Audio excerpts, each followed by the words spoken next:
நம்ம ஷாபு3 channel RJ Shah இருக்கார்ல, அவரோட வீடியோவில் திவ்யா கணேஷ் பற்றி சூப்பரான ஒரு விஷயம் சொல்லியிருக்காரு. என்ன அப்படின்னா, அவங்க வந்து அப்போ பீரியட்ஸோடு உட்காந்து அவ்வளோ நேரம் அந்த காரில் உட்காந்துருந்தாங்க. அவ்வளோ தூரம் ஒரு டஃப் ஃபைட்டு கொடுத்தாங்க. அவங்கள வந்து நல்லா ரோஸ்ட் பண்ணாங்க.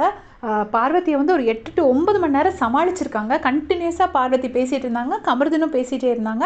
ஆனாலும் சமாளித்தாங்க. அது எல்லாமே விஜய் சேதுபதி சார் வந்து அந்த ஸ்க்ரீனில் பார்த்து என்ஜாய் பண்ணுறாரு, சிரிக்கிறாரு.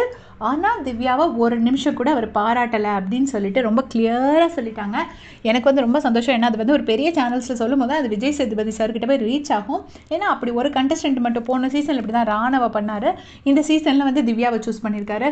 ராணவ போட்டு ராணவ ஒரு பச்சை பிள்ளைக்கு சமம். ராணவ போட்டு அடின்னு அடிச்சிட்டு இருந்தார்.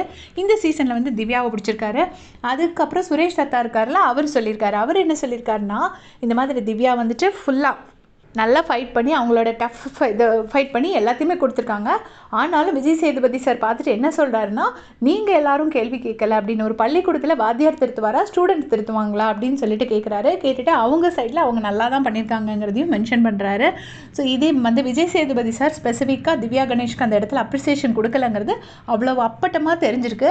ஏன்னா இந்த மாதிரி பெரிய யூடியூபர்ஸ் வந்து அதை சொல்லியிருக்காங்க. இது வந்து விஜய் சேதுபதி சார் காதில் போய் போகணும். அப்போ தான் அவர் இனிமேல் இந்த மாதிரி தனியாக ஒரு கண்டஸ்டண்ட்டை மட்டும் தனியாக ட்ரீட் பண்ணாமல் எல்லாரும் ஈக்குவலாக ட்ரீட் பண்ணுவார். நான் கமல் சார் கிட்டே இவ்வளோ பார்ஷியாலிட்டி பார்த்ததில்ல.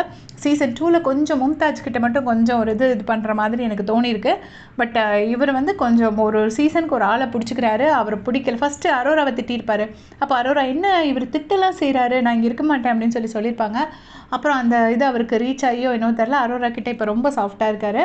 பட் திவ்யா கணேஷ் கிட்டே எப்பயுமே அவர் கொஞ்சம் இதை தான் காட்டுறாரு.